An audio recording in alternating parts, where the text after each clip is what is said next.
Salut à toutes et à tous, bienvenue pour ce 3e épisode de la 6e saison de Cold Facts. On continue notre tour d'horizon des clubs romans après les Lémaniques. On prend ceux qui restent, à savoir Fribourg, Bienne et Ajoie.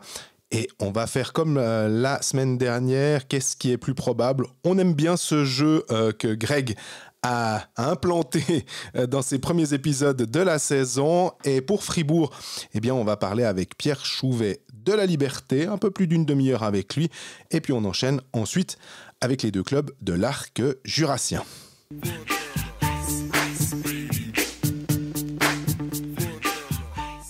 Salut Greg. Salut Jean-Fred, ça va ? Ouais, maintenant ça va mieux parce que j'ai pu te saluer en fait, alors qu'on n'avait pas fait ça la semaine passée, ouais, ça m'a hanté. On a reçu 2-3 mails de plainte, ouais, j'espère que ça ira cette semaine. Est-ce que tu vas ? Oui, pour moi tout va bien. Pour cette semaine, on va continuer nos présentations des 5 clubs romans. La semaine dernière, on s'est occupé des Lémaniques avec Genève et Lausanne. Cette semaine, c'est Fribourg, Bienne et Ajoie. Pour commencer et pour parler de Fribourg-Gotteron, on a Pierre Chouvet de la Liberté. Salut Pierre. Salut Greg, salut Jean-Fred. Salut Pierre. Comment vas-tu ? Écoute, ça va très bien, très bien. On se réjouit. Dans pile d'une semaine, on y sera à cette BCF Arena. Tu piaffes, ouais. Piaffe d'impatience, comme tout le monde, j'imagine. Je voulais te poser une question. Toi, tu as vu des matchs récemment de Fribourg-Gotteron ? Parce que moi, j'ai suivi un peu les résultats à gauche et à droite. Je les ai vus 2 fois. Une fois, c'était OK à la Vallée de Joux. Une fois, c'était, pour reprendre le terme préféré de Christian Dubé, pourri. Contre... c'était qui ? Le Bremerhaven à Gien. Toi, tu les as vus à d'autres moments ? Ou tu as vu récemment Fribourg-Gotteron ? Alors, je les ai vus 3 fois, dont la dernière fois, samedi à Yverdon. C'était un match aussi pourri, comme dirait Christian Dubé. Défaite 3-0 contre Miquelier. C'est vrai que c'est pas très rassurant si on se base sur ce match, mais après, voilà, on sait ce que la préparation vaut. On a appris, je crois, avec le temps, à pas trop se baser sur ces résultats. Mais voilà, c'était pas le match référence. J'en ai vu d'autres, il y a eu du bon, il y a eu du moins bon. Mais voilà, il y a eu un 9-1, les types, là. Il faut quand même pas oublier ça. Ça compte, ça. Alors, paraît-il, contre une équipe de troisième plan, quoi. Le Slovan Bratislava, qui, il n'y a pas si longtemps, était en KHL, elle n'a plus son lustre d'antan, d'après Christian Dubé, qui a été très, très lucide, visiblement, sur la performance, l'opposition. Avant d'aller trop en détail, enfin plus en détail, jamais trop, mais plus en détail sur certains points de Fribourg-Gotteron, moi j'aurais bien aimé avoir ton sentiment sur cette équipe globalement. Parce que quand on regarde, moi j'ai l'impression que le mood autour de Fribourg-Gotteron est plutôt... pas négatif, mais un peu la tendance est plutôt à la baisse. On parle un peu de l'âge des joueurs, on parle du fait qu'il n'y a peut-être pas de top étranger ou certains à voir justement avec des points d'interrogation. Il y a un point d'interrogation autour de Dido, il y en a un autour de Wallmark qu'on a vu excellent l'année passée à Zurich, mais une partie de la saison seulement. Moi je voulais savoir c'est quoi ton sentiment, on va dire général avant ce début de saison. Je pense que tout le monde a encore en tête la fin de saison passée qui a été quand même chaotique, et puis avec cette issue un peu dramatique contre Lugano. C'est vrai qu'il y a eu quelques changements. On a l'impression que sur le papier, l'équipe n'est pas moins forte. C'est une équipe qui n'avait pas raté la qualification directe pour les playoffs pour grand-chose, c'est-à-dire pour 2 points si mes souvenirs sont bons. J'ai l'impression que voilà, il y a ce ventre mou qui se situe entre la 3 et la 10e place, ou la 4 et la 10e place, avec Fribourg est quelque part là-dedans, et qu'on a de la peine à savoir s'ils seront plutôt dans le haut du panier ou vers le bas. Mais il y a des signes quand même, je dirais positifs, qui ressortent, avec notamment l'arrivée de Patemon qui peut amener un nouvel élan, une nouvelle voie. Mais je crois que comme tout le monde, on est un peu dans l'expectative, quoi. C'est un peu savoir est-ce que des joueurs qui ont sous-performé la saison passée pourront monter d'un cran. Est-ce que les étrangers apporteront une plus-value, si on pense à Borkman par rapport à Vainio, à Wallmark, est-ce qu'il arrivera à prendre le relais d'un Desharnais? Il y a pas passablement de questions, mais bon, comme dans toutes les équipes. Tu remarqueras que je me suis pas tellement mouillé. Non, mais c'est drôle. Ce que j'ai bien aimé dans ton intervention, c'est de dire on garde le souvenir, et puis ce que disait Greg aussi, on garde le souvenir, le dernier truc, c'est l'élimination contre Lugano, puis que la tendance, elle est en tout cas pas haussière, mais elle est soit stable, soit plutôt un peu mieux. Et puis, avec Lausanne, on avait l'impression de dire, ouais, il y a 3 nouveaux étrangers, donc on était plutôt sur une tendance à la hausse, qui se base sur, finalement, pas grand-chose de tangible. C'est plutôt... un espèce de sentiment qu'on a, et c'est drôle. Est-ce que c'est le fait d'être en pré-saison qui fait ça? Moi, je peux imaginer que d'un côté, on va dire, le ménage a été fait, tu as plutôt envie de voir le positif. Là, Fribourg se retrouve un peu avant, pas forcément le ménage, mais avant, on va dire, un remue-ménage avec cette position de directeur sportif qui va être donnée à quelqu'un d'autre en cours de saison, avec Christian Dubé qui passe de 2 casquettes à 1 casquette, avec le retour de Di Domenico qui amène plus de points d'interrogation que de points d'exclamation encore, mais ça pourrait changer.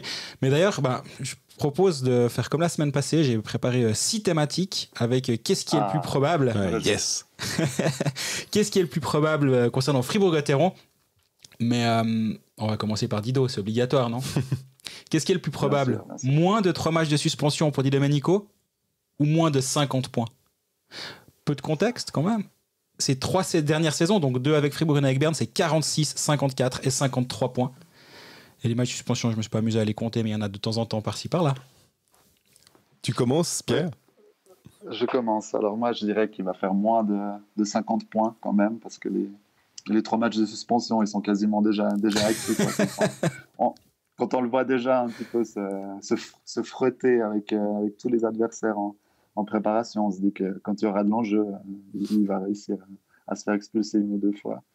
Et puis surtout au niveau des points, voilà, il a fait énormément de points la saison passée, il en a fait beaucoup aussi quand il était à Fribourg. Là, il devra partager le temps de jeu en powerplay, parce que là, pour l'instant, sur cette préparation, c'est clairement le powerplay des Suédois, si on peut l'appeler comme ça, qui a fait les points. Donc, quel est le premier powerplay, c'est aussi la question. Donc voilà, je mettrai une petite piécette quand même sur son tempérament sanguin, même si ça reste un joueur incroyable. Quand tu dis powerplay des Suédois, tu arrives à nous... C'est pas un piège, hein, mais tu arrives à nous nommer les joueurs. Ça peut peut-être intéresser certaines personnes qui jouent au Hockey Manager. Oui, alors sur ce que j'ai pu voir, le powerplay des Suédois, donc il y avait Borgman, Delarose, Sorensen, Wallmark et Christophe Berthier. Ok. Moi, je pense... Alors, j'ai l'impression qu'il va pouvoir faire peut-être plus facilement plus de 50 points que les pénalités. Est-ce que de revenir à Fribourg, même si le contexte est un peu chaud bouillant, puis que c'est Dido, je me dis, on est tout le temps là à se dire quand est-ce qu'il va décapsuler. Et puis, je pense que les points... c'est quelque chose avec un joueur qui a tellement l'habitude du championnat de Suisse, il est quand même que de 1988. Alors, on voit Chervenka qui arrive à marquer toujours une pellée de points à son âge. Même si j'entends ce que dit Pierre sur peut-être l'importance qui diminue un petit peu sur le powerplay, mais je me dis, on est en pré-saison. On sait ce qu'on a avec Dido, et puis c'est quand même toujours le détonateur d'une ligne, d'un powerplay. Je me souviens de ces playoffs contre Lausanne, notamment. J'ai pas envie de parier contre ça, pour moi. Tu le prends dans une équipe Hockey Manager, toi, Pierre? Bonne question, parce que j'ai fait une première version l'autre jour, et il était dedans, et j'en ai fait une deuxième ce matin, et il est pas dedans. J'ai préféré prendre Wallmark, qui est moins cher, et puis qui a fait une très bonne préparation. Ouais, voilà, je sais déjà que je vais regretter de ne pas l'avoir pris. Pardon, je t'ai coupé la parole, c'était pas le but. Mais on me dit aussi beaucoup de bien de Lucas Wallmark. Peut-être justement, il sera un peu moins flamboyant et un peu moins présent partout, tout le temps sur la glace et en dehors des fois si ça se passe pas bien. Mais je pense que Wallmark, quand ça a été signé, on a aussi assez rapidement dit que c'était plutôt une bonne idée, que c'était le genre de joueur qui ne viendrait pas à Fribourg en temps normal. Avec le pédigré qu'il avait quand il est arrivé en Suisse, il a signé à Zurich et pas justement à Fribourg. Mais là, il y a un peu une sorte de... C'est un projet de le relancer à Fribourg, comme on en avait parlé aussi pour Odette, oui. de le relancer du côté d'Ajoie, et je pense que ça risque d'être une belle surprise. Moi, je pense que je ne l'ai pas encore dans mon équipe Hockey Manager, Di Domenico, mais vu qu'on pourra faire notre équipe le soir du premier match de la saison régulière et tout changer derrière, ce sera déjà peut-être un joli indicateur, est-ce qu'il faut le prendre ou pas. T'arrives à nous expliquer, toi, un peu ta relation avec Chris Domenico, parce qu'on a tous un peu des histoires à raconter autour de lui, avec lui quand on est journaliste, des interviews un peu particulières, des moments où tu lui parles, enfin, tu fais 4 minutes 30 de son, puis c'est 3 minutes 15 de toi qui parle, et une 15 lui qui dit des trucs ou qui bougonne des trucs. Mais moi, j'ai toujours trouvé ce personnage assez particulier et assez fascinant. C'est quoi ta relation avec Di Domenico ? J'allais répondre inexistante parce que c'est pas le genre de gars avec qui je fais du small talk quand il passe pour aller parler au vestiaire. Moi, je trouve que c'est un peu frustrant de voir Chris Domenico qui a l'air hyper drôle, qui est hyper proche des joueurs, qui fait toujours des blagues, etc. sur la glace. Et puis avec la presse, il est souvent à regarder ses pieds, à dire absolument le minimum, répondre par oui ou par non. Mais je crois comme toi Greg aussi qu'il a pris un peu directement au Sport Café pour faire une interview un peu plus longue. Oui. Quand il y a un contexte qui s'y prête un peu mieux que dans ce couloir des interviews, il peut s'ouvrir un peu. Et je pense qu'il faut peut-être savoir le prendre au bon moment. Et puis à la sortie d'un match ou à la sortie d'un entraînement, c'est pas le bon moment. Mais à mon avis, il gagnerait vraiment à être connu aussi comme personne. Mais il n'a pas trop envie de jouer le jeu avec la presse. Ça, c'est quelque chose qui est clair et net. Oh bah, il y en a d'autres qui sont dans ce cas-là. Ça, je pense que c'est clairement pas le seul. C'est un exercice qui est pas simple. Mais on dirait que c'est pas un bon client en fait finalement. Ça peut l'être, mais il est plus loquace quand il faut courir après Radgate dans les vestiaires que quand il y a un journaliste qui court après. Ça, je crois qu'on peut clairement le dire. Deuxième point que j'aimerais mettre en avant, c'est qu'est-ce qui est plus probable ? Reto Berra qui joue plus de 40 matchs ou un gardien étranger qui joue plus de 10 matchs cette saison ? Très bonne celle-là. Jean-Fred, ouais. Je te laisse commencer un peu de contexte. Berra à Fribourg, c'est 45, 44, 45, 43 et 16 matchs joués. 16 matchs, c'est donc l'année passée puisqu'il était blessé au dos, on se rappelle, grosse blessure pour lui. S'il est en santé, parce que ça va être la focale, évidemment, c'est pour ça que tu poses cette question du gardien étranger. J'ai envie de croire quand même que Reto Berra va jouer ses 40 matchs. Allez. Même si j'entends déjà certains qui se disent qu'il n'est pas à 100%, mais je me dis que la clé de voûte de Gauthieron en fait depuis plusieurs saisons est basée sur lui. Alors s'il faut commencer à aller chercher un gardien étranger, ça change une bonne partie du dispositif de Christian Dubé. Donc je croise les doigts pour Reto Berra et je dis plus de 40 matchs. Je te rejoins, Jean-Fred. De ce que j'entends, il a parfaitement récupéré. En tout cas, il n'y a pas tellement de contre-indications sur le fait qu'il va pouvoir jouer. Apparemment, son dos est totalement réparé. On oublie des fois presque qu'il est revenu en fin de saison dernière et qu'il a quand même joué déjà une petite dizaine de matchs. Il finit avec, je crois, 94% d'arrêt sur les 2 matchs à Lugano, donc c'est pas non plus à lui qu'incombe l'élimination. Oh non. Disons qu'il a pas été mauvais quand il est revenu au jeu. Il n'a pas non plus, disons, eu des douleurs au dos qui ont apparu, qui sont reparties par miracle, et puis on ne sait pas trop seulement revenir un jour. Là, il a quand même été opéré pour son hernie discale, donc normalement, ça a été pris en charge et on peut s'en remettre. Donc je suis assez confiant sur le cas Reto Berra et je pense qu'on va le voir jouer plus que 40 matchs, d'autant plus que la doublure n'est plus Connor Hughes, et c'est pas un gardien, c'est un jeune gardien, Brian Reger, qui peut jouer 10-15 matchs. Je pense qu'on le verra plutôt dans l'ordre des 5-6 rencontres pour faire souffler Berra une fois quand il y a trop de semaines consécutives à 3 matchs. Ouais, j'allais justement venir sur la thématique du deuxième gardien avec Rueger. Tu dis c'est plus Connor Hughes, mais cette phrase-là, il y a une saison, tu l'aurais probablement pas prononcée, dans le sens où il y a une saison, Connor Hughes c'était à un âge différent. Il avait déjà 25 ans, Rueger en a 22, donc il était 3 ans plus âgé, mais il avait aussi très peu d'expérience en National League et il était un peu jeté... un peu le bébé nageur, quoi. Il s'est pas noyé, en tout cas. La fin de l'ère Hughes, c'était un peu plus compliqué, mais globalement, si Gauthieron a été dans le top 6 longtemps et finalement 7e, c'est aussi en partie grâce à Connor Hughes. Mais là, oui, il y a une incertitude avec le gardien remplaçant Brian Rueger. Oui. Toi, tu t'en sais un peu plus sur lui, tu lui as parlé déjà un petit peu ? Oui, je lui ai parlé à la fin du match de samedi. D'ailleurs, c'était le moins mauvais fribourgeois sur la glace contre Mikkeli. Il a fait quelques bons arrêts très propres. Euh, donc lui, il est clairement ici pour prendre de l'expérience. Ce sera sa première saison en National League. Il a fait, je crois, un match avec Rapperswil ou un bout de match il y a 2-3 ans. Il veut voilà, tenter de faire son trou dans l'élite après plusieurs saisons à Turgovie. Ce qui change par rapport à Conorius, bien sûr, on ne croyait pas vraiment sa capacité de tenir le rôle de numéro 1 pendant des mois comme il l'a fait l'année passée, mais il avait quand même déjà deux saisons, plus quelques matchs à Ambry, si je ne me trompe pas, dans les jambes. Donc il avait quand même cette expérience. Puis comme tu dis, il était aussi plus âgé. Je crois que là, si le dos de Berra venait à lâcher, il y aurait Illico Presto, un gardien étranger, ou alors un gardien suisse sur le marché. Je pense que ça ne court pas les rues.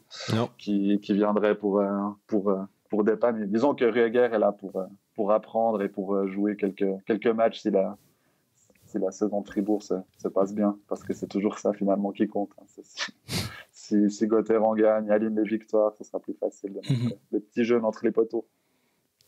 On continue un petit peu sur Berra. J'ai une autre question. Qu'est-ce qui est le plus probable? Julien Sprunger prolonge en cours de saison ou Reto Berra prolonge en cours de saison? Les deux sont en fin de contrat, donc évidemment. Ça, c'est pour toi, Pierre, tu commences. J'ai entendu la semaine passée votre invité des fois les deux. Je peux aussi sortir cette carte-là. T'as le droit, ouais, mais pas à chaque fois. Hein. Non, pas à chaque fois. Si je devais mettre une petite piécette là maintenant, je dirais que les deux vont prolonger d'une saison ces prochains mois. Julien Sprunger, en tout cas, à l'écouter entre les lignes, ça veut absolument rien dire ce que je dis. Ouais, vous voyez où je veux en venir. Il a envie de continuer. Il a dit lui-même, il a vécu une bonne préparation et il se sent bien. Après, bien sûr, s'il fait 15 matchs, 2 points et qu'il avance au ralenti, je pense qu'il reconsidérera peut-être sa position. J'ai l'impression que lui veut continuer. Je vois mal le club aussi pas lui offrir de contrat s'il peut encore tenir un rôle dans une des 3 premières lignes. Et puis, Reto Berra, ça rejoint un petit peu ce que je disais avant. Moi, je pense qu'il peut encore retrouver le niveau qu'il avait avant de se briquer le dos. Et puis, voilà, quand on a déjà un bon gardien suisse chez soi, je pense que le plus facile, c'est de le garder. Après, voilà, est-ce ils auront envie d'aller chercher un autre gardien suisse sur le marché en bougeant les premiers? Voilà, on sait qu'il y a beaucoup de gardiens sur le marché, c'est peut-être aussi une possibilité, mais voilà, je mise plutôt sur une double prolongation à ce niveau-là. Si pour pas refaire comme Pierre et dire les deux, entre les deux, je dirais Sprunger, évidemment, dans le sens où j'ai l'impression que si Julien Sprunger dit quelque chose, Fribourg acquiesce, et que c'est dans ce sens-là, et que si Reto Berra dit quelque chose, Fribourg va quand même dire ouais, il est moins d'accord. Donc Julien Sprunger, c'est Fribourg-Gotteron. Je crois que c'est pas une révélation que de dire ça. Je le mettrai en titre de l'épisode, ça, c'est la phrase choc. Ouais, c'est la phrase choc. Mais alors que Berra, comme l'a détaillé Pierre, finalement, les possibilités existent plus. Tu me diras, trouver un buteur sur une 3e ligne, c'est pas non plus le truc le plus compliqué, mais c'est Julien Sprunger. Tandis que les options entre les gardiens suisses, parce que des gardiens étrangers sont venus et que des gardiens suisses se retrouvent un peu, pas dans la bordure, mais dans des positions qui sont moins des positions de force, ou alors un gardien étranger, j'ai l'impression que si on doit mettre les deux en balance et qu'on dit il faut choisir un des deux pour une saison, effectivement, c'est drôle, c'est que vous avez dit les deux un peu une saison, en se disant que à leur âge, finalement, on va pas commencer à parler de contrats de plusieurs années, mais je partirai avec plus probable pour Julien Sprunger. La question, pour moi, elle est multiple. Alors, Julien Sprunger, je pense qu'il va prolonger. Je suis de ton avis. Je ne le sais pas. Sinon, je l'aurais écrit sur le site de Blick déjà. Je ne le sais pas, mais c'est un sentiment que j'ai. Pour Reto Berra, c'est une équation à plusieurs inconnus. Tu parles d'un gardien étranger, Jean-Fred. Oui, mais le problème, c'est que sur les 6 étrangers sous contrat actuellement, il y en a 5 qui ont encore un contrat qui continue au-delà de la saison prochaine. Il y a juste Gunderson qui sera en fin de contrat. Est-ce que vraiment tu peux te passer d'un Ryan Gunderson, je dis pas forcément lui, mais un joueur de ce type-là, sachant que Borgman est peut-être pas le même joueur offensif que lui, je pense pas, à mon avis. Donc il faudra peut-être ce profil de premier défenseur étranger avec un rôle très offensif et capable de tenir le premier powerplay, même si le powerplay dit des Suédois, selon Pierre, fonctionne bien avec Borgman à la bleue. Ou alors un Suisse, hein, finalement, mais qui est sur le marché, c'est vrai que j'ai pas Yannick encore. Radgeb est en fin de contrat à Bienne, pour donner un exemple qui est lié de près ou de loin, ou encore d'assez près, Schmitten, c'est pas si loin, de près avec Fribourg-Gotteron. Donc ça, c'est une des options. Et après, on parle d'un gardien étranger, mais il ne faut pas négliger un nom, Ludovic Weber.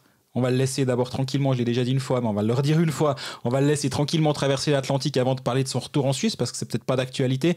Mais ça aussi, c'est une des inconnus dans l'équation. Le problème, c'est que le futur directeur sportif ou Christian Dubé, si c'est lui qui est encore en charge au moment où le dossier se discute, n'aura peut-être pas la réponse à est-ce que Ludovic Weber revient en Suisse. Et il a un contrat avec Zurich s'il revient en Suisse, il ne faut pas oublier. Absolument, mais Zurich, visiblement, je pense qu'ils sont très contents avec leur gardien étranger. Absolument. Mais tu as raison, hein, complètement raison. Mais là, il y a aussi l'inconnu. Et à un moment, il faudra prendre une décision sans savoir ce qui se passera sur ce dossier-là. Puis après, qu'est-ce que veut Reto Berra ? Il aura 37 ans en janvier. Il l'a dit, je ne sais plus si c'était chez toi ou quelqu'un d'autre de la Liberté l'année passée, mais qui se voyait bien encore jouer, et pourquoi pas à Fribourg-Gotteron, si je me rappelle bien, j'ai plus les termes exacts, mais c'était son message. Mais on peut aussi imaginer qu'un club de la région zurichoise, pas forcément Zurich, mais il y en a d'autres en banlieue zurichoise, qui ont un gardien en fin de contrat avec Metsola. Est-ce qu'ils se disent on fait revenir Reto Berra dans la région, lui il vient de Bullard, il est content de revenir dans la région de zurichoise. Ça c'est des questions qui vont un peu au-delà du côté sportif. Est-ce que Fribourg va peut-être ne voudra pas lui donner un contrat trop longue durée, mais que Cloten donne une année de plus, la fameuse Fribourg-Gotteron, hein, on donne une année de plus à un joueur qu'on veut faire venir. Peut-être que Cloten serait à l'aise de donner 2 ans, voire 2 plus une option, ce que Fribourg ne serait pas d'accord. Je pense qu'il y a pas mal d'inconnus là autour. Et entre les deux, moi, je prends vraiment plutôt l'option Julien Sponger que Reto Berra. Ouais, mais Cloten, là, je pense que quand on regarde région zurichoise, on se dit Zug, non, si c'est changer Genoni pour Berra au niveau des âges, c'est pas forcément très malin. Zurich, pareil. Rapperswil, ils ont Niffler pour longtemps. Donc, t'as assez bien identifié, il me semble, le club qui pourrait être intéressé. On parle remaniement et casquette. Il y a 2 questions là autour. J'en ai une autour de Christian Dubé et une autour du prochain GM. La première question que j'aurais, ce qui est plus probable ? Christian Dubé reçoit une prolongation de contrat en cours de saison ou Christian Dubé est remercié en cours de saison ? C'est intéressant. Et c'est casse-gueule, comme réponse. Si c'était simple. Hein. Et on a le droit de se tromper, hein, ça fait toujours partie du jeu et on l'accepte. Ouais. Là, on ne peut pas répondre les deux. On peut essayer. Là maintenant, allez, ah non, c'était autour de Jean-Fred. Non, vas-y Pierre, vas-y. J'aurais dû te laisser commencer, merde. Je prendrais l'option plutôt de Christian Dubé remercier plutôt que de la prolongation, à mon avis, parce qu'il a déjà un contrat pour la saison suivante, donc ça m'étonnerait qu'il y ait une prolongation déjà durant la saison à venir. Et puis, voilà, on va quand même pas cacher que sa situation s'est fragilisée la saison passée, avec non seulement la non-qualification, mais il y a aussi eu quand même un certain ras-le-bol des joueurs qui s'est fait sentir, dont on a aussi entendu un petit peu certains échos. Donc si la saison se passe pas bien, il y a tout qui est en place aussi, j'ai l'impression, vous me direz si vous êtes de cet avis, mais pour finalement tourner la page, il y a Patémon qui est déjà dans le staff, donc on pourrait imaginer qu'il pourrait reprendre l'équipe. En même temps, il y a Gerten Eisern qui pourrait faire la transition comme directeur sportif, en même temps jusqu'à ce qu'il y ait son successeur, le successeur du Dubé, ça peut être Eisern aussi d'ailleurs. Donc Gotteron est moins dépendant de Dubé qu'il n'était il y a 12 mois. Après, ça ne veut pas dire, je ne dis pas par là qu'il est sur la sellette, qu'il va se faire virer après 6 matchs, ça se passe mal, mais disons que la constellation est différente d'il y a une année. Ouais, je pense que Pierre a très très bien analysé le truc en disant surtout il n'est pas en fin de contrat, donc comme il a encore il est encore sous contrat après, ça favorise plutôt le truc de se dire limoger.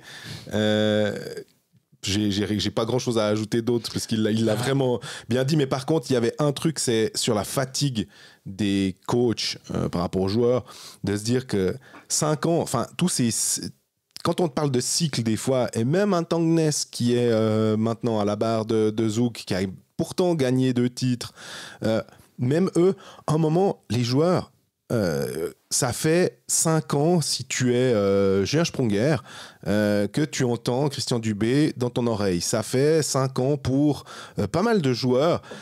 À un moment, c'est juste naturel de se dire, est-ce qu'on ne va pas chercher autre chose? C'est pas une question de qualité d'entraîneur ou de... C'est simplement un autre discours. À un moment, faut changer quelque chose parce que même si la personne, elle est super, même si Christian Dubé se remet en question, change son truc, essaye d'être plus comme ci, moins comme ça, ben...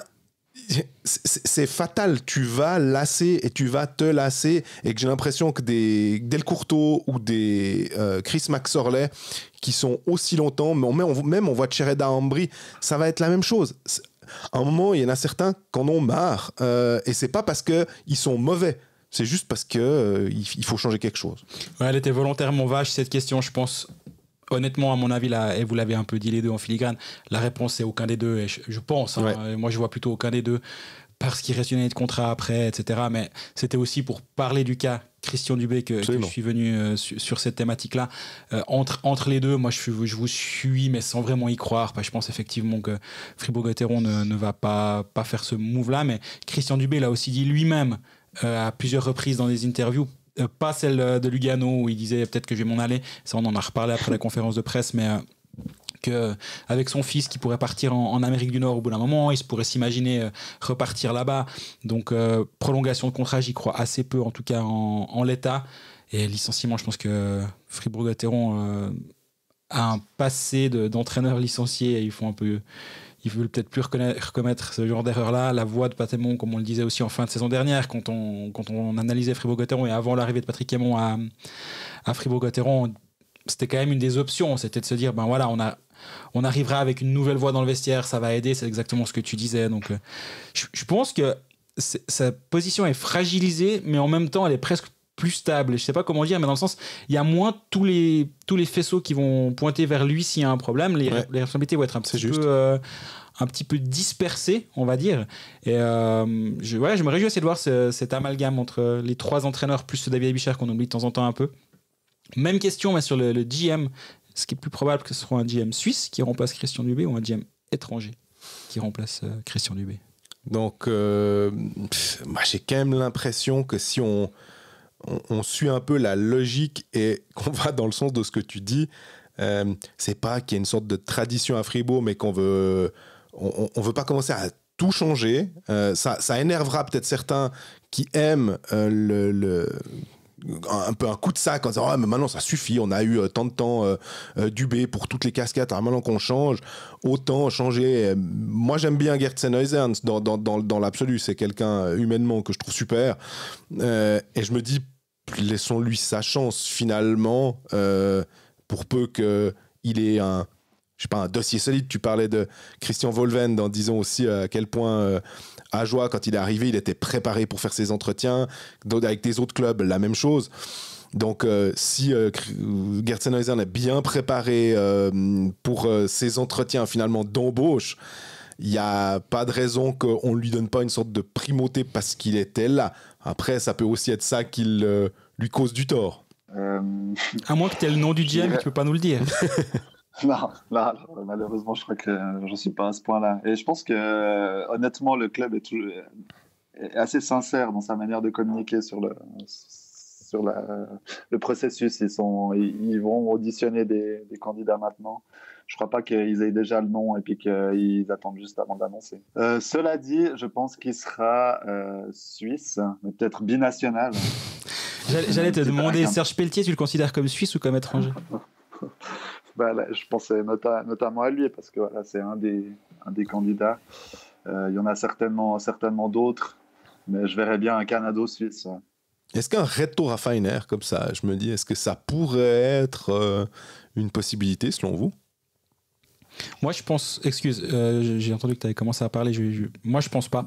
Je pense que Reto Raffainer a d'autres aspirations que Fribourg-Gotteron. Et je pense que il va plus rapidement devenir président de l'IAHF que champion avec Fribourg-Gotteron. Il va plutôt miser sur ce cheval-là. Mais toi, tu lui as parlé récemment, Pierre. Je t'ai lu la semaine passée à ce sujet. C'est le sentiment que tu as eu aussi qu'il se retire de la course ou pas du tout? Non, au contraire. En fait, je l'ai appelé. Et il était assez vague. En fait, il a dit qu'il voulait pas commenter ce sujet parce que c'était un petit peu tendu aussi entre Berne et Fribourg. Enfin, j'avais l'impression qu'il voulait pas dire qu'il était candidat, mais peut-être que j'ai pas compris ce qu'il voulait dire. Et après, je lui ai répondu que en disant qu'il voulait pas commenter, on pouvait penser qu'il était candidat. Et puis il m'a dit qu'on pouvait déduire ce qu'on voulait de ce qu'il disait. Il était très sympa d'ailleurs. Mais, il l'est, c'est vrai. Voilà, c'est drôle d'impression, mais je dirais, j'avais plutôt l'impression qu'il aurait pu l'être, mais bon, peut-être Greg, tu le connais peut-être mieux. Mais je lui ai pas parlé depuis le mondial à Riga, où on s'est vu à un moment, et à ce moment-là, c'était pas du tout une question c'est même pas quelque chose dont on a discuté du tout, c'était plutôt, il venait d'avoir une fin abrupte du côté de Berne, et on a plutôt discuté de cette situation-là, comment il l'avait vécu, etc. Et à aucun moment on a parlé Fribourg-Gotteron avec lui, parce que je pense que c'était vraiment pas le bon moment. Non. Mais alors, d'après ce que tu dis, c'est intéressant, parce que si tu veux quelqu'un qui connaît le milieu, qui connaît le hockey suisse comme sa poche, c'est pas un mauvais choix. Mais moi, j'arrive pas à imaginer quand je vois son ascension qui est en train d'avoir lieu, quand tu vois qu'il commence à aller remettre des trophées à Cardiff dans un championnat du monde 1B ou quelque chose comme ça, tu dis, là, il est en train d'aller serrer des mains à gauche, à droite, il est en campagne. Et c'est pour ça que mon sentiment est inverse. Maintenant, est-ce qu'il se dit, je suis quand même quelqu'un de très jeune encore, et que même si je fais 3, 4, voire 5 ans à Fribourg-Gotteron comme GM, derrière, rien n'empêchera de continuer cette ascension vers les sommets de l'IH. Je crois qu'il est de 82, si je dis pas de bêtises, donc il est encore bien jeune, effectivement. Et j'ai encore un petit sujet, parce qu'on a déjà passé la demi-heure que je nous étais prévu pour Fribourg-Gotteron. Entre Dominique Bignas et Maximilian Streulet, qu'est-ce qui est le plus probable? Qui va plus probablement jouer 30 matchs ou plus? Maximilian Streulet pour moi, parce que des défenseurs jeunes que tu vas chercher comme ça, qui rentrent d'Amérique, je pense que il est pas plus intéressant, mais j'ai l'impression que Bignas, c'est un peu ça fait quoi, 3 saisons maintenant qu'on dit hey, Dominique Bignas, attention, hein, il va pouvoir peut-être s'imposer dans le roster de Gotteron. J'ai l'impression que c'est un acte manqué à chaque fois pour Bignas. Alors peut-être qu'il va arriver enfin, il était trop jeune, et puis que là ça va se passer, mais j'ai l'impression que c'est plus probable de voir un Streulet. Et j'ai l'impression qu'il est bien mis en valeur dans ces matchs de pré-saison. On sait, il ne faut pas leur accorder trop d'importance, mais on a vu que Seiler avait pu se tailler une place. Je me dis pourquoi pas Streulet un petit peu plus que Bignas pour moi. Ça dépend, est-ce qu'on parle de minutes de jeu ou de matchs joués? Matchs joués. J'ai aussi envie de répondre Streulet parce que c'est vrai qu'il a fait une bonne impression. Beaucoup en disent du bien. Je crois par contre qu'il s'est cassé le nez un match dernièrement, et puis il a joué qu'une grille intégrale. Puis je crois depuis ce choc, il a été un peu moins fougueux que ce qu'il a pu être. C'est notamment une de ses qualités. Il a pas froid aux yeux. Sorte un peu de Yannick Radgeb aussi, très sûr de lui, mais avec calmer tout le monde tout de suite. Et puis tous ceux qui rêvaient de le mettre en défenseur numéro 3 avec un manager. C'est pas un joueur aussi offensif. Nettement, enfin, c'est pas du tout le cas même. Et puis, je pense qu'il peut se tailler une place dans cette défense de Gotteron, surtout maintenant qu'il y a peut-être Patrick Aymon qui pourra un petit peu pousser pour que les jeunes aient une plus grande importance dans le roster de Gotteron. Et puis Dominique Bignas, on oublie un petit peu qu'il vient d'avoir 21 ans, il est encore jeune. Hein. C'est vrai qu'il était plutôt considéré comme un joueur d'appoint qui était prêté à Turgovie ces dernières années. Je ne suis pas encore vraiment convaincu de son potentiel. Je trouve que je trouve quelques lacunes au niveau du patinage. Je le trouve assez moyen, en fait, à part son shoot. Je ne suis pas convaincu que c'est un joueur qui va faire une grande carrière en National League, mais je peux me tromper.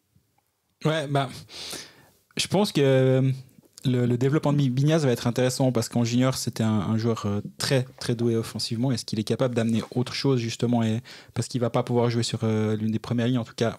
C'est pas le sentiment aujourd'hui. Ça peut évoluer assez vite à 20-21 ans. Paraît-il, moi je l'ai vu une fois à Gain, il marque, oui, effectivement.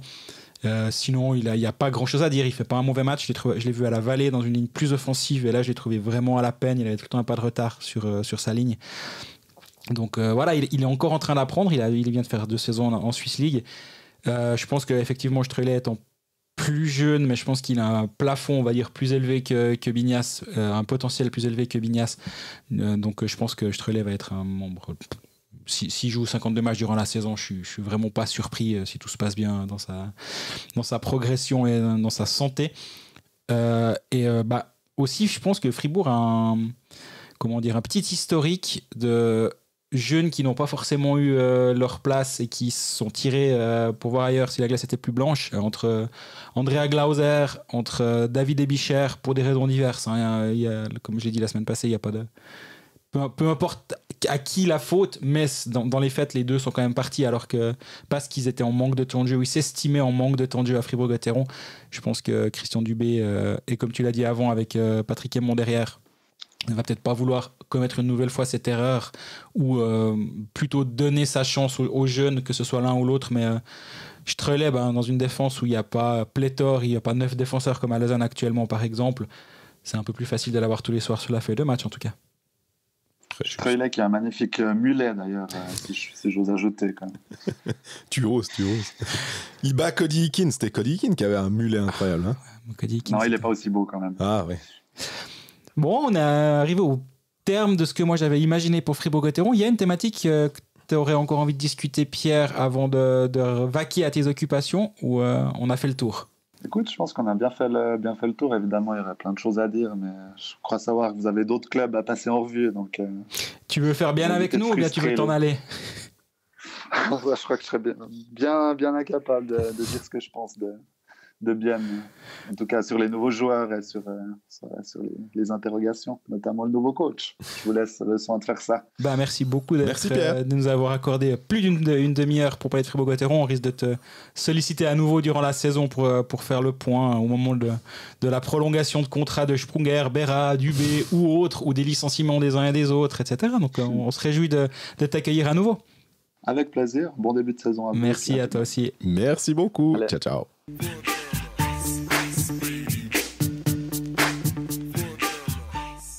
Voilà, après Fribourg, on passe à Bienne, le vice-champion de Suisse, qui a déjà commencé, on va dire, sa saison un peu plus sérieusement parce qu'il a joué la Champions League, et déjà 2 victoires dans cette compétition.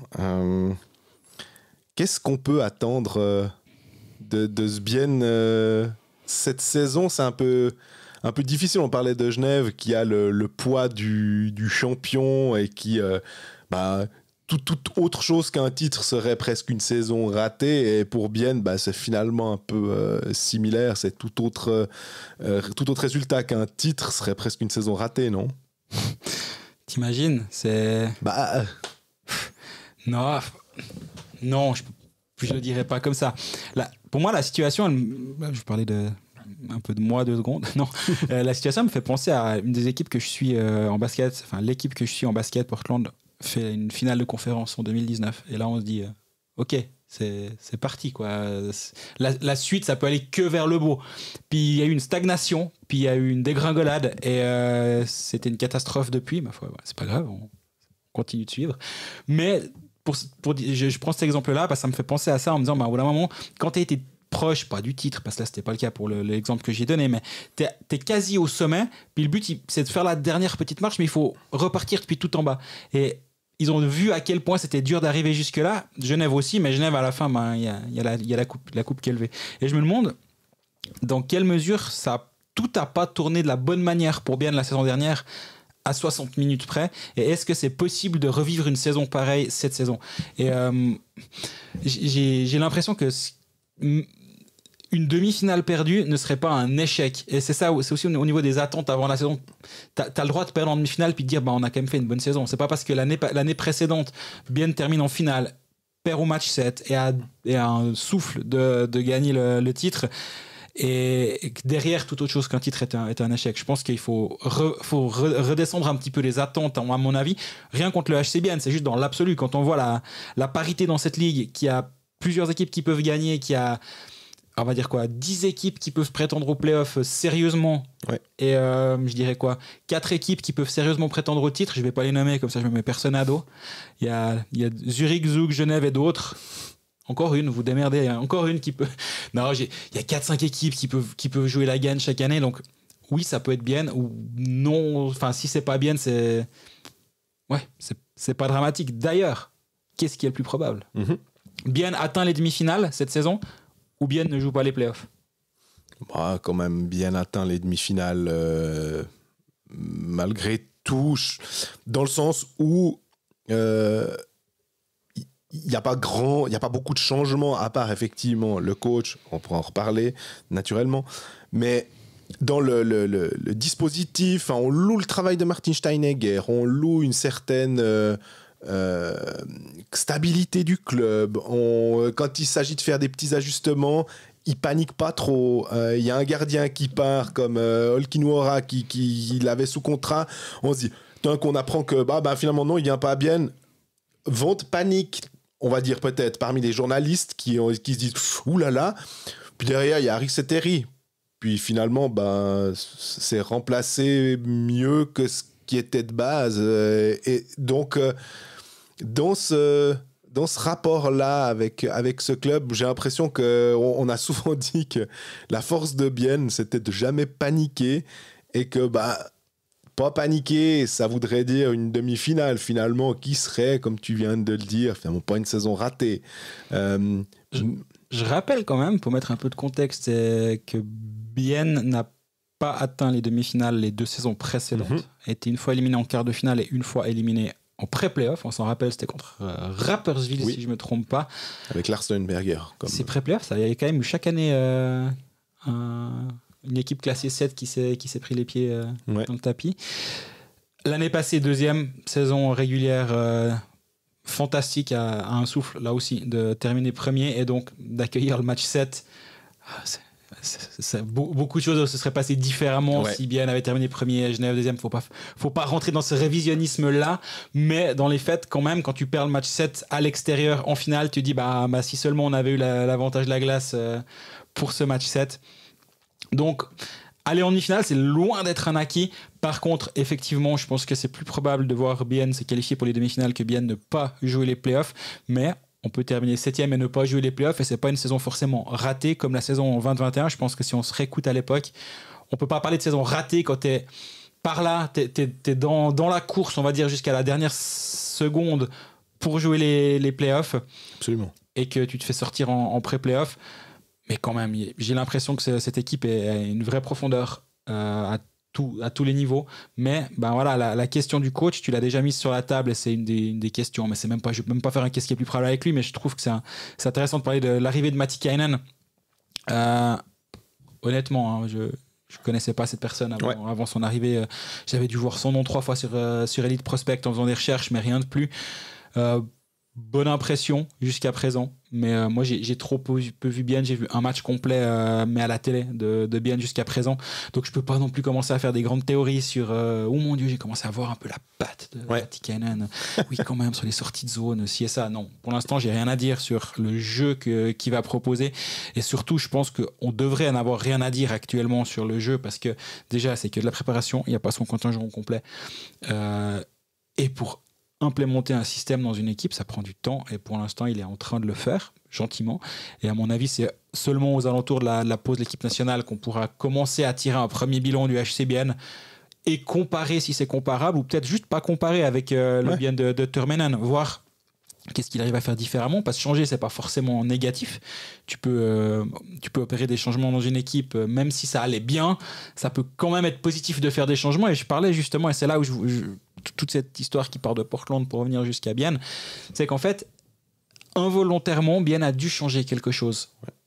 Donc ils pourront pas se dire on était tellement prêts.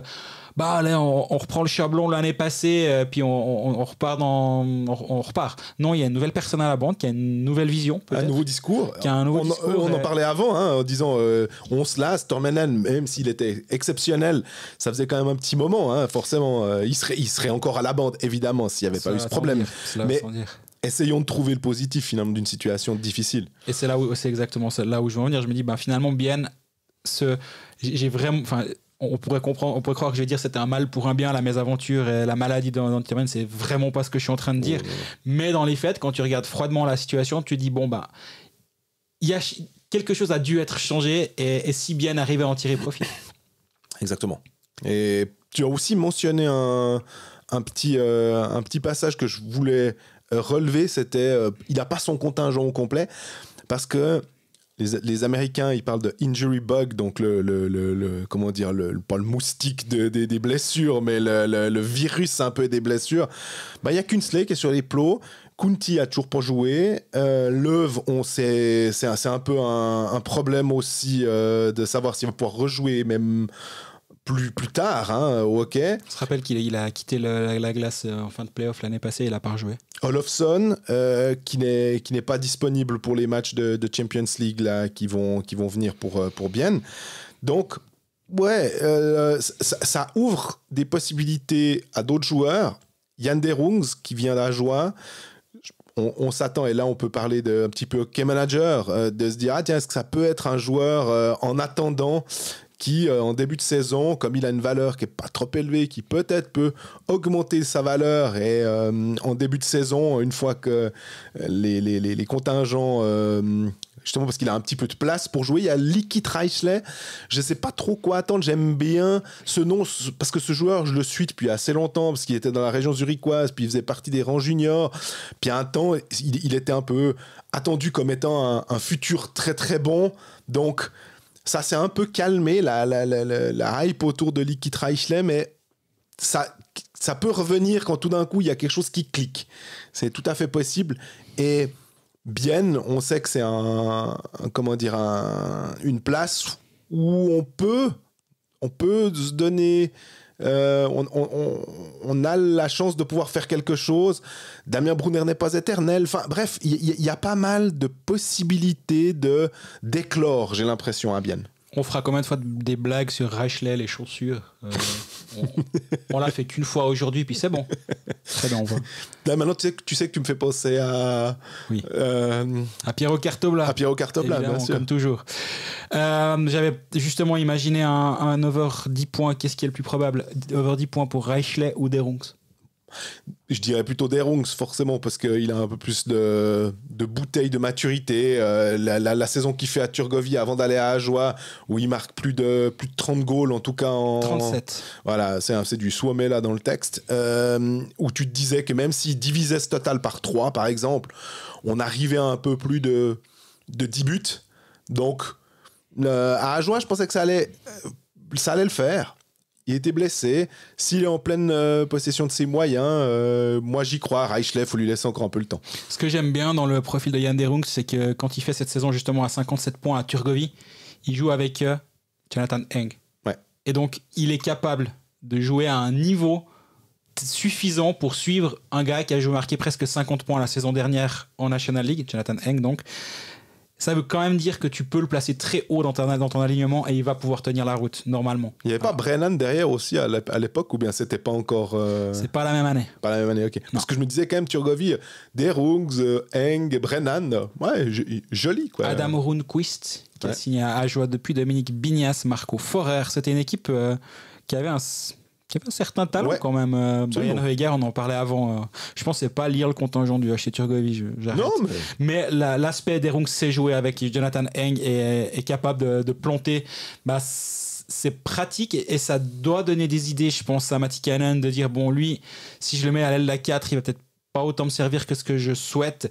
Donc, j'essaie de le faire monter un peu plus haut dans l'alignement à un moment ou à un autre. Il faudra voir aussi comment il s'acclimate à sa nouvelle équipe, à un nouvel environnement, et justement à une nouvelle ligue. Parce que même s'il a joué une vingtaine de matchs la saison passée du côté d'Ajoie, ça a quand même été un peu compliqué pour lui. Donc, il lui faudra encore un peu d'expérience pour venir en National League. Absolument. Qu'est-ce que tu as comme autre probabilité là, on veut encore la suite. Allez, on part sur celui-ci. Qu'est-ce qui est le plus probable? Damien Brunner continue sa carrière après cette saison, ou Beat Forster continue sa carrière après cette saison? Les deux sont en fin de contrat. Damien Brunner, c'est 1986. Beat Forster, c'est un des rares qui est encore plus âgé que moi, c'est 1983. Qu'est-ce qui est le plus probable entre les deux? La logique voudrait que on donne la primauté à la jeunesse et donc à Damien Brunner de continuer encore parce que il a encore un peu de hockey. On parlait de Julien Sprunger sur une troisième ligne, être capable de jouer sur le powerplay, de rendre de fiers services.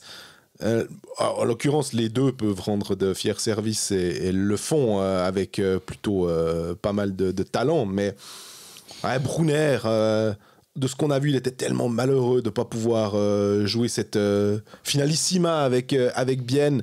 Et il aurait pu être, si ce n'est le facteur X, en tout cas quelqu'un qui peut faire encore tourner un match. C'était au mois d'avril, fin avril.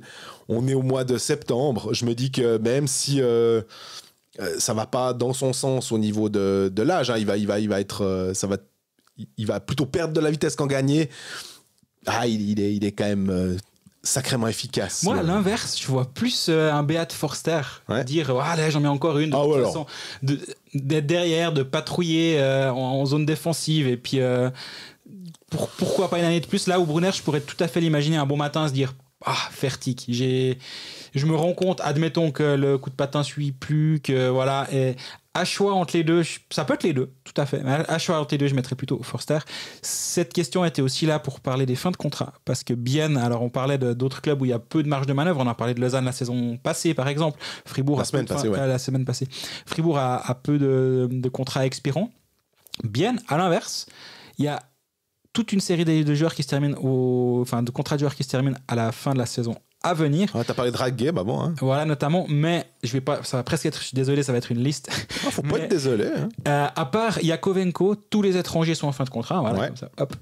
Van Pottelberg, Ramon Tanner, donc, Matteo Reinhardt, Yannick Radgeb, Mike Kunsley, Tino Kessler, Fabio Hofer, Luca Ischier, donc Eponyemi, Luca Christen, Forster et Brunner. Ouais. C'est vraiment, vraiment beaucoup de joueurs en fin de contrat. Ouais, puis t'as cité Hofer, t'as cité Kessler, enfin des gars au-delà des vétérans qui sont tout à fait qui sont des cibles potentielles pour les autres clubs de National League. Absolument, et Van Pottelberg, suivant comment il joue. Là aussi, tu te dis, c'est ton gardien, ça peut être un gardien numéro 1 en National League, ça l'était avant sa grave blessure en play-off il y a 2 ans.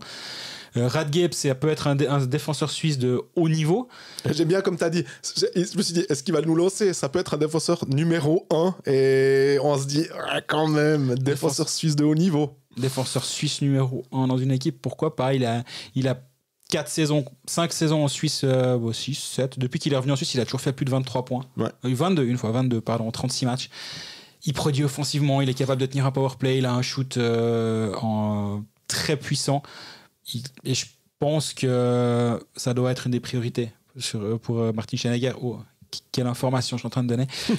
Mais Bien va au-devant d'une saison où justement il y a beaucoup, beaucoup de changements qui peuvent arriver, comme pas justement, mais s'il y a un téléphone qui doit sonner actuellement, c'est celui de Schneeger pour les agents qui veulent re-signer tout le monde chez lui actuellement, et ça va être très intéressant de suivre ça avec ce prisme-là. On continue sur Radgeb. Ouais, il te reste encore combien de 2 probables. Ça te va? Ouais, super. Qu'est-ce qui est le plus probable? Yannick Radgeb, moins de 50 minutes de pénalité cette saison, ou Mike Kunsley, moins de 50 minutes de pénalité cette saison? Avec une petite nuance, on ne sait pas, Kunsley il va rater le début de saison, mais 50 minutes, ça peut être fait en 2 matchs pour les deux. Contexte, Radgeb, c'est 79, 51 et 34 minutes de pénalité les 3 dernières saisons. Kunsley, c'est 53, 70 et 42.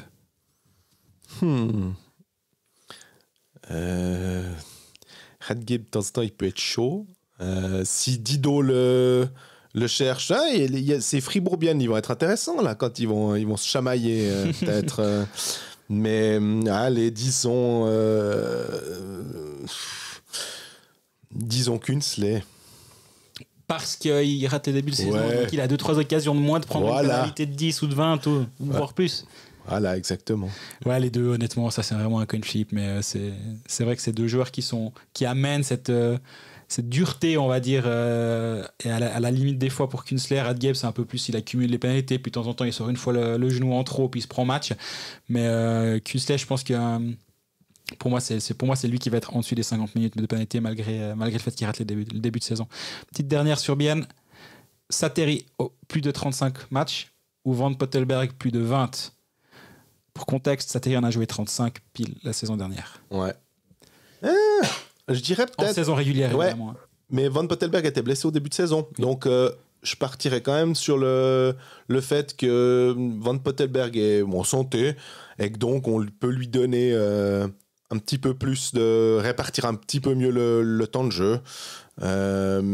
Et que d'avoir un Satteri un poil plus frais, même si c'était de nouveau pas la question en fin de saison.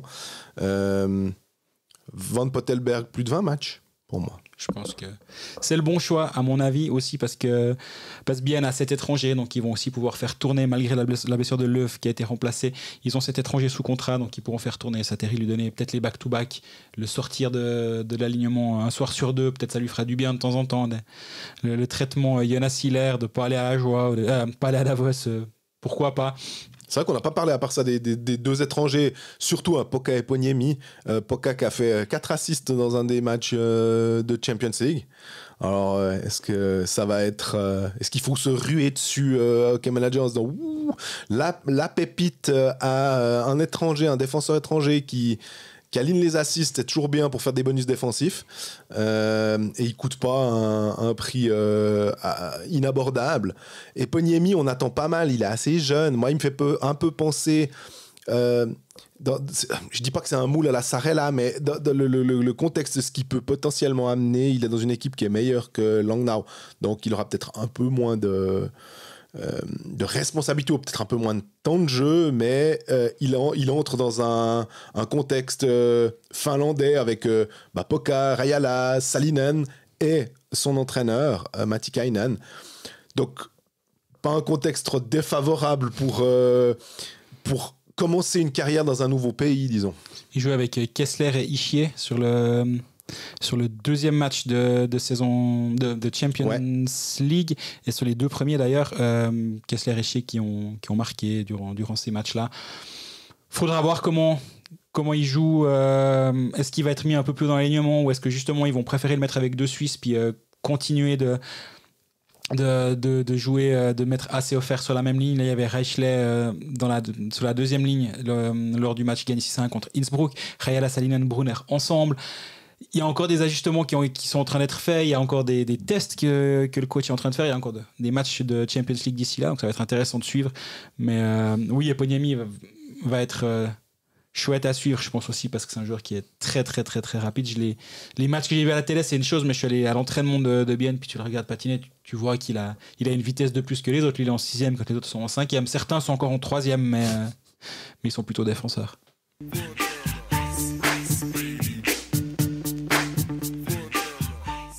On termine notre tour d'horizon roman avec Ajoie. Je ne sais pas si tu as remarqué sur... je crois que c'était la page Instagram de MySport.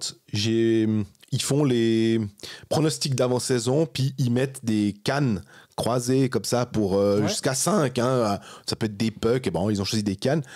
Il y a des 5 sur les gardiens. Il y a des 4,5 et tout.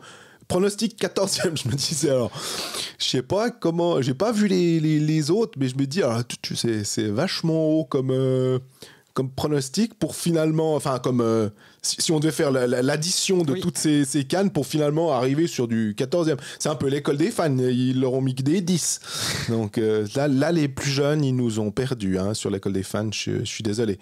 Mais au moins, les plus vieux sauront de quoi on parle. Ajoie, c'est un peu on est un peu embêté parce je sais pas si on l'a dit l'autre fois ou si on en a parlé au Pécaliste lundi, mais ils sont améliorés. c'est un fait. Dans la mesure du possible pour le directeur sportif Julien Vauclair, avec un nouvel entraîneur qui me semble être une bonne chose, avec Yannick Fischer, avec Daniel Odette, avec Janinas. Vraiment, c'est plus fort que la saison passée. Mais plus fort que la saison passée, est-ce que ça veut dire passer de la 14e à la 10e place? Malheureusement, c'est ça. C'est que finalement, la marche est quand même très très haute et que finalement, on est plutôt sur du... s'ils peuvent faire entre 12 et 13, c'est pas si mal. Et peut-être s'éviter les play-outs, ça doit être pour eux... le play-out, ça doit être pour eux l'objectif de la saison finalement. Oui, ouais, sans aucun doute. Si vous entendez un bruit, c'est moi qui ai lâché mon téléphone portable sur le micro. Faut pas s'inquiéter, c'est des choses qui arrivent. Oui, je pense que le HC Ajoie est meilleur que l'année passée. Et pour moi, j'ai fait aucune question en ce sens parce que je voyais pas comment tourner quelque chose de probable, oui ou non, avec Christian Volvend. Mais c'est le facteur pour moi X de la saison, c'est comment ça va se passer avec lui à la bande. Et je voulais pas dire est-ce qu'il va être licencié. Enfin, ça a aucun sens. Laissons-le faire son premier match. Mais par contre, je trouve que c'est un des points les plus intéressants. Et qu'est-ce qu'il va être capable d'amener à cette équipe pour lui faire franchir un palier par rapport à la saison dernière. Et accessoirement, ce qui manque à Ajoie ces 2 dernières saisons, c'est un peu de stabilité. Parce qu'il y a eu l'épisode Chian il y a 2 ans, il y a eu l'épisode Péchan, qu'on a revu à Yverdon, du coup, qui était coach de Liberec. Il était là, je ne lui ai pas parlé parce que je pense que je lui avais parlé 3 fois, je pense qu'il ne se souvenait même pas qui j'étais. Je le prends... Ça va, je ne le prends pas personnellement. Mais donc, un peu de stabilité, ça pourrait faire du bien du côté d'Ajoie parce que les 2 dernières saisons, c'était assez compliqué parce que tu as les défaites qui s'accumulent, mais en plus, il y a un peu de brouhaha en coulisses tout le temps. Je pense que c'est vraiment ça qu'ils doivent espérer le plus, au-delà des victoires, évidemment. Et d'ailleurs, qu'est-ce qui est le plus probable? C'est Ajoie qui joue le barrage promotion-relégation ou c'est Ajoie qui joue le play-in? Donc le nouveau format de play-off qui se jouera à 7, 8, 9, 10, qu'on vous a déjà expliqué 3 fois. Malheureusement, si je dois choisir, je choisis le barrage, le play-out. Parce que même si, et j'espère de tout mon cœur pour les supporters à Joulot que finalement ils puissent le plus longtemps possible être dans la course au play-in finalement, parce que ça voudrait dire qu'ils arrivent à titiller la 10e place finalement et que Volvend a réussi à mettre en place un système où ça va être basé quand même sur la défense, sur compter sur des gardiens qui tiennent la route et qui sont pas laissés tout seuls en plan par la défense. J'ai l'impression que on en a parlé. Je disais Yannick Fischer, Janinas, c'est des gros bons hommes. Valentin Pilet est un défenseur solide. Thomas Thierry est un défenseur solide. Enfin, il commence à y avoir un petit peu, en tout cas en termes de défenseurs défensifs solides, Ajoie là. Et si le système fonctionne bien, si derrière, je veux dire plutôt si devant, en contre et pourquoi pas en powerplay, ça tourne. Ils peuvent embêter et des fois on se disait on fait nos pronostics puis on est un peu classique. J'ai remarqué même dans au Pucalist, on était très classique finalement le truc, tout en se disant ouais mais il y a toujours une surprise, il y a toujours quelqu'un qu'on voit trop haut puis qui se plante et puis quelqu'un qu'on voit trop bas puis qui nous surprend. Est-ce que c'est Ajoie qui peut nous surprendre cette saison? En tout cas, s'il y a des saisons d'Ajoie en National League, s'il y en a une des 3 qui peut être celle où ils surprennent, je pense que c'est celle-là. Si on rend la question plus intéressante, je pense, en se disant est-ce que Ajoie évite les play-outs ou joue le barrage. Et je pense qu'Ajoie peut choper la 12e place. Complètement. Suivant comment. Tu parlais du virus des blessures pour Bihan. Ces équipes du bas de tableau sont pas à l'abri de ça. Je les nomme pas précisément, mais Ambry a quand même déjà 2-3 soucis. On a appris que Dominique Sverger va manquer 1 mois et demi en raison d'une blessure. Tu sais jamais ce qui peut se passer dans un sens comme dans un autre. Pour Ajoie, c'est plutôt que dans un sens, parce que dans l'autre, ils partent d'en bas. Donc, tu peux que monter. Mais je pense que Ajoie peut s'éviter la saison compliquée comme l'année dernière où c'était pénible à la fin. Il y a eu un soulagement immense quand ils ont réussi à se sauver contre Chaux-de-Fonds. Mais bon, il va falloir progresser. Et justement, est-ce que le powerplay va pouvoir passer les 15% ou le box-play passer les 75%? L'année passée, c'était 14,74 et 74,85. Donc les deux assez bas, mais le box-play était un peu meilleur. La moyenne de box-play était meilleure que par rapport aux autres de la ligue. Alors, il n'y a pas d'immense changement dans l'absolu. Donc, comme ça, de base, j'étais powerplay. Hein, et puis, ce qui va un peu à l'encontre de ce que je disais sur la solidité défensive et le fait qu'ils ont des défenseurs défensifs en plus.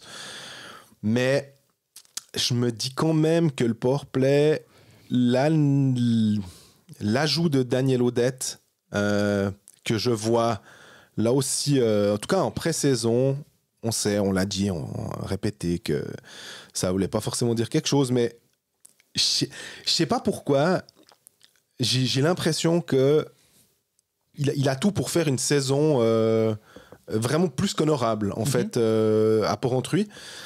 Donc, je partirais plus sur du plus 15% pour le powerplay. Ouais, moi je partais sur l'autre, le box-play qui passe au-delà des 75%, parce que justement, pour ce que tu as dit avant, très justement, et je rejoins cette analyse-là, donc on va pas la refaire, mais je pense que Ajoa va devoir construire son éventuel succès sur la défense plus que sur l'attaque. Qui sera le top scorer cette saison? Qu'est-ce qui est le plus probable? Phil Michael DeVos ou Daniel Audette? DeVos l'a été 2 fois de suite avec 38 et 43 points depuis la promotion du HCA en National League. Alors, je dirais Audette. Phil Michael DeVos, lui, il est capitaine maintenant, si j'ai bien suivi mon quotidien jurassien. Audette, c'est un vrai joueur de National League. Enfin, c'est... Tu le dis même pas en opposition à DeVos? Non, voilà, ça. Et que... On a vu avec Lausanne, c'était pas le bon fit, c'était pas le bon club, c'était pas le bon moment, c'était pas le bon truc. Là, j'ai l'impression que tout est fait pour que j'adore quand tu utilises l'image du panini brillant, qui vaut un peu plus que les panini normaux. Bah, c'est un peu ça pour moi, Daniel Audette. Là, en pré-saison, il montre tout ce qu'on attendait de lui. Il y en a certains qui sont sceptiques, notamment dans les rangs des supporters jurassiens, en se disant « Ouais, mais regarde la dernière saison à Lausanne, de la même manière que « Ah, mais regarde la dernière saison de Gélinas à Berne. » Et puis, ok, le contexte n'était pas favorable. Mais là, il est avec Asselin et Gauthier, si je dis pas de bêtises, sur sa ligne. Je pense qu'il est... c'est une ligne qui est assez intéressante dans la mesure où Asselin est un buteur. Gauthier peut tout à fait tenir comme centre. Il n'est pas forcément ultra offensif, mais tout d'un coup, en Suisse, avec deux gars offensifs, il peut tout à fait délivrer des passes. Audette est assez rapide. Je trouve que la construction de cette ligne, elle est assez chouette finalement, et que ça pourrait être une vraie première ligne pour Ajoa, en fait. Et je me dis que... Alors oui, DeVos, il a le powerplay, évidemment. Il a Hazen à ses côtés, comme d'habitude. Puis je crois que c'est Gillian Colère qui complète cette ligne. D'ailleurs, pour Hockey Manager, pour ceux qui cherchent des joueurs pas trop chers, qui peuvent avoir des rôles en vue, ça pourrait être intéressant.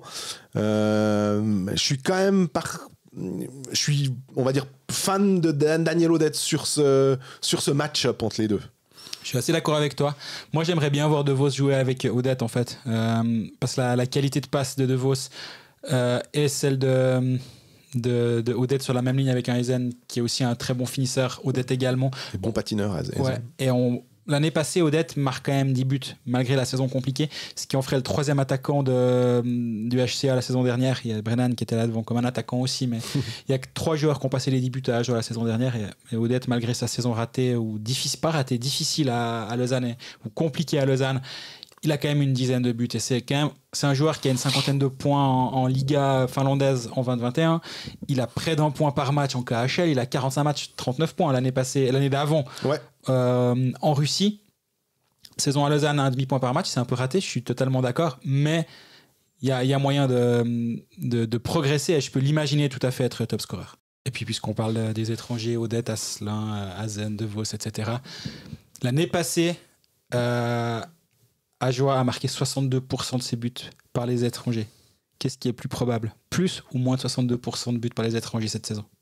Je serais assez partant pour dire plus. Parce que les joueurs suisses ont été recrutés surtout en défense. Ça voudrait dire que Kohler, Garessu, on a Kevin Boson qui s'est blessé. Alors pas que c'était un buteur ultra prolifique, mais pendant les premières semaines, il ne sera pas là. Donc, clairement, je pense que je ne m'attends pas à ce que TJ Brennan marque autant de buts que la saison passée, mais que, avec l'apport d'Odette, avec l'apport de Gélinas, finalement, et puis les autres qui sont déjà là, je ne sais pas si ce sera plus de 62%, je vais dire oui dans ce cas présent, mais que ça tournera autour de ces 60% en tout cas. Ouais, quand on voit l'année passée, il n'y a que 2 joueurs suisses qui ont marqué plus que 5 buts. C'est Reto Schmutz à 7 et Thibaut Frossard à 9. En dessous, c'est 4 pour Pouilly, Vouillamo, 3 pour Hubert, et 2 pour d'autres, et 1 pour certains. Pour les mêmes raisons que toi, avec en plus Odette qui est censé amener un peu de punch offensif en plus. Et je les vois aussi effectivement partir sur plus de 62% de buts marqués par les étrangers. Mais on l'a mentionné au PK-list, on n'a pas pu tellement développer cette thématique. Je ne dis pas qu'on va la développer là, mais en parlant de joueurs suisses, en parlant de jeunes, quand on voit qu'à Lugano, c'est Canonica, c'est Verboen, c'est Cormier, exactement. Plus encore Zanetti, qui est finalement pas si vieux que ça. Il y a pas de la place pour tout le monde. Parce que le contingent de Lugano, même au niveau des Suisses, quand tu as des Fazzini, quand tu as des Turkauf, c'est clairement, on est à un autre niveau. C'est un peu dommage qu'on n'ait pas un de ces gars. Il n'y a pas besoin d'en avoir 50, mais au moins un de ces gars qui puisse peut-être se faire un peu les dents, puis à la place peut-être d'un Gian Kohler, ou alors il se bagarre avec Gian Kohler pour avoir droit à la place sur l'aile de Hazen et de Vos. Ça pourrait être un plus. Et puis à ce moment-là, ces joueurs suisses qui peuvent aller gratter, tu disais, de toute façon, même marquer plus de 5 buts pour un joueur suisse, c'est pas aussi simple que ça, parce qu'il faut aussi un contexte.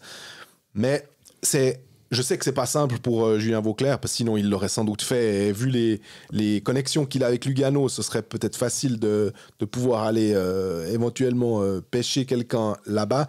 Mais ouais, j'aurais bien voulu qu'un de ces gars, ça veut pas dire que ça sera peut-être pas fait pendant la saison, mais qu'il puisse aller se faire un peu les dents dans un club moins huppé que Lugano. Où justement, c'est intéressant. Est-ce que justement le HCA pourrait taper à la porte de Lugano puis dire bon, vous avez tous ces jeunes, vous avez bien raison de les avoir pris, ils sont tous très forts. Plutôt que de les envoyer à Bellinzone, envoyez-les chez nous. Nous, on peut leur donner du bon temps de jeu, du temps de jeu de qualité. Ça peut être une piste. Toi qui vas envoyer tout le monde à Ajoa, là, je te rejoins complètement sur ce point-là. Après, ils sont clairement dépendants de leurs étrangers, comme l'était Langnau l'année passée. Les deux premiers au classement du pourcentage de buts étrangers l'année passée, c'était Langnau 1 et Ajoa numéro 2. Ouais. En parlant de buts, qu'est-ce qui est le plus probable? Ajoa marque plus que 120 buts, à savoir son total de l'année passée, ou encaisse moins de 192 buts, à savoir son total de l'année passée? Alors, c'est un peu finalement la même question d'une certaine manière que le powerplay et le boxplay. Dis que mes questions sont nulles. Non, je trouve qu'elles sont super. Non, je me permettrai pas. Mais ce qui me fait dire que comme j'avais dit plus tôt le powerplay, je devrais dire plutôt l'attaque. Mais la défense me paraît un peu plus solide et que je pense qu'avec Volven qui met en place son système, je partirais quand même sur une défensive un peu plus imperméable. Je suis de cet avis également. Moi, je partirais sur la défense qui va être plus solide que l'année passée. Aussi parce qu'on a vu la profondeur en attaque, elle est quand même pas présente. Donc, je les vois mal faire beaucoup mieux offensivement. Même si je pense s'ils arrivent à faire ne serait-ce que 5% de plus en attaque et 5% de moins encaissé en défense, ça fait une sacrée différence assez rapidement. Et c'est ce qui va te faire la différence entre perdre d'un but et en gagner un de temps à autre et puis enchaîner les bonnes prestations. Mais je pense que ça va passer par une bonne défense si Ajoa veut vivre une belle saison. Dernière petite question pour boucler. Tchatcho ou Wolf qui va disputer plus de 30 matchs cette saison? Contexte. Wolf 27, Tchatcho 25 la saison dernière. Dans le genre répartition parfaite. J'ai l'impression que dans un cas comme ça, c'est la main chaude qui va décider du truc. Si je pouvais répondre aucun des deux et qu'on va rester, et que s'il n'y a pas de blessure et tout, on reste un peu dans ce contexte-là, j'ai l'impression que c'est presque défini et que ça se joue numéro 1A, 1B. On est pile dans cette situation-là.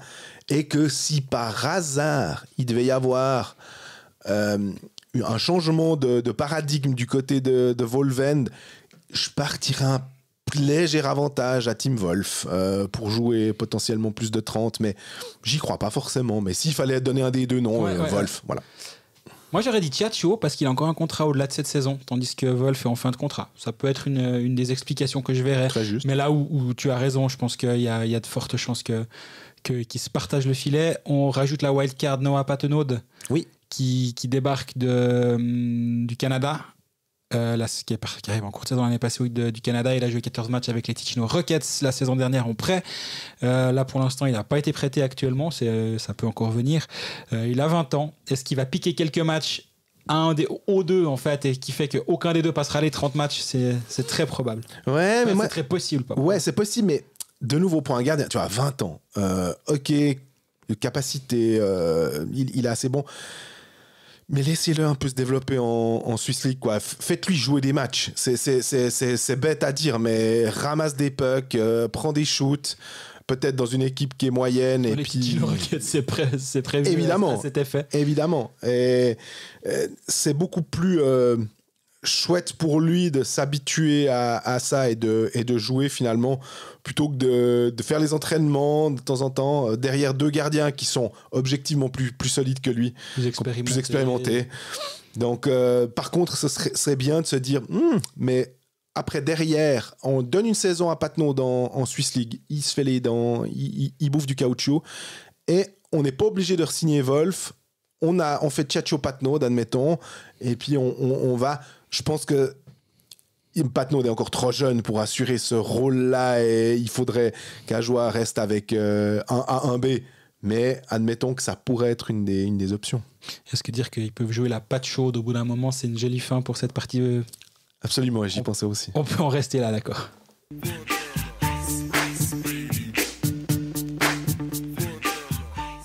Ben voilà, on est au terme de ce 3e épisode qui vient de retracer tous les clubs romans. On n'a pas trop parlé du reste de la ligue. Ça viendra un moment ou un autre, ne vous inquiétez pas. D'ici la semaine prochaine, on fait ses équipes Hockey Manager si ce n'est pas encore le cas. Ouais, on joue au mode arcade. On joue au mode arcade qu'on a lancé. On a déjà bientôt 500 équipes. On est très content du développement, mais le mode principal, ne l'oubliez pas, il y a plus de 6000 équipes inscrites actuellement et on vise en avoir plus que la saison passée. La saison dernière encore. Toutes vos questions sont absolument les bienvenues d'ici la semaine prochaine sur nos réseaux sociaux, sur Facebook, sur Twitter, sur Instagram, où vous voulez. Abonnez-vous sur Spotify pour avoir les notifications en cas de nouveaux épisodes. En général, il n'y a pas trop de surprises, c'est le mercredi à 17h, mais on ne sait jamais. Des fois, ça peut être à un autre moment. Et la semaine prochaine, on aura Geoffrey Vauclair et Roland Gué pour le traditionnel épisode d'avant-saison avec nos amis des Pécalistes. Exactement. Si vous avez des questions pour eux, c'est également possible. On fera les porte-paroles de vos questionnements concernant nos deux compères des Pécalistes. D'ici là, prenez soin de vous. Bonne dernière semaine d'été avant que les choses sérieuses commencent enfin. À bientôt.